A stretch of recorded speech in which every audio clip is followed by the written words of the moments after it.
3 nights ago, something happened outside my house that I still can't explain. I live in a quiet suburb outside Columbus, Ohio. Nothing unusual ever happens here. The kind of place where the biggest news is usually someone's dog getting loose. It was around 2:10 a.m. I was awake because I had fallen asleep earlier in the evening, and my sleep schedule has been completely messed up lately. I was sitting in my bedroom, watching YouTube, when I noticed headlights slowly moving down the street. At first I ignored it, but the car didn't pass my house. It stopped directly in front of it. I looked through the blinds and saw an old, white pickup truck sitting in the middle of the street with the engine running. The driver's door opened and a man stepped out. He didn't come toward the house. He just stood next to the truck and looked up at my window. That immediately made my stomach drop. I turned my bedroom light off and stepped back from the window. After a few seconds, I slowly moved the blinds again to look. He was still there, still staring up at my room. Then he raised his arm and pointed directly at the house. Not waving, not signaling, just pointing like he was confirming something. That's when I grabbed my phone and started recording. The moment I lifted the phone, he walked back to the truck and got inside. The engine revved and he drove away. I thought that was the end of it, until the next night. At 2:12 a.m., the same truck came back. Same place, same slow stop, same man stepping out. This time he walked closer to the sidewalk, still staring up at my window. I called 911. While I was on the phone with dispatch, the operator asked me to stay away from the windows, but I couldn't stop looking. The man walked to the edge of my driveway. Then he crouched down. At first I thought he was tying his shoe, but he wasn't. He was placing something on the ground. Then he stood up and slowly walked back to the truck. The police arrived about 4 minutes later. The truck was gone, but the officer walked over to the spot where the man had crouched down. Then he called his partner over. They both stared at the ground for a moment. The officer knocked on my door and asked if anyone else lived in the house. I said yes, my parents. He told me to wake them up. When my dad came downstairs, the officer asked if we had security cameras. We don't. Then he told us what the man had left in the driveway. A printed photograph taken from the street of our house, but the photo wasn't recent. The trees were smaller. My car wasn't in the driveway yet. The officer looked at us and said something that still bothers me. This picture had to be taken at least a few years ago, which means whoever that man was, he's been watching this house for a long time. I used to work night shifts at a 24-hour gas station outside Flagstaff, Arizona. The job was boring most nights. A few truck drivers, the occasional late traveler, nothing unusual. One night around 1:30 a.m., a pickup truck pulled into the lot. It didn't park by the pumps. It stopped at the very edge of the property near the road. The engine stayed running. At first I didn't think much of it. People stopped there sometimes to check directions, but after about 10 minutes, the truck was still there. Same spot, same headlights pointing toward the building. So I stepped outside to see if the driver needed help. As soon as I walked out, the truck's headlights shut off, but the engine stayed on. That immediately felt strange.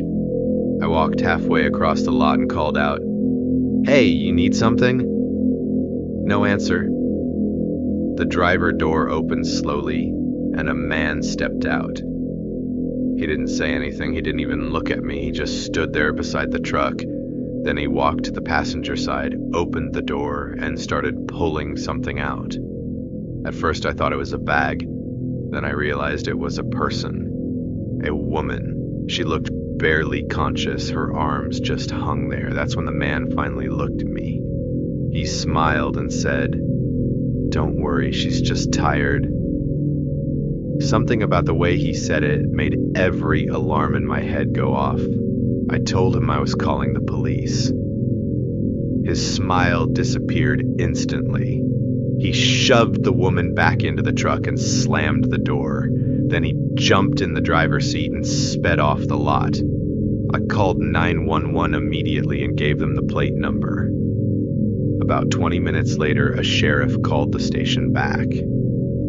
They had found the truck abandoned on a dirt road. No driver, no woman, just the truck. And in the back seat, 3 rolls of duct tape, a box cutter, and a camera mounted on a tripod. The police told me I was lucky I opened the door when I did. If I had waited even 30 seconds longer, they said I probably wouldn't be here telling this story. This happened 2 years ago when I was renting a small Airbnb cabin in northern Colorado.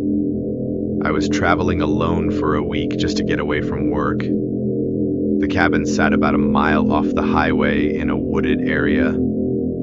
It was quiet, isolated, and exactly what I wanted. The first 2 nights were completely normal. On the 3rd night, I woke up around 2 a.m. At first, I didn't know why. Then I heard something. A knock.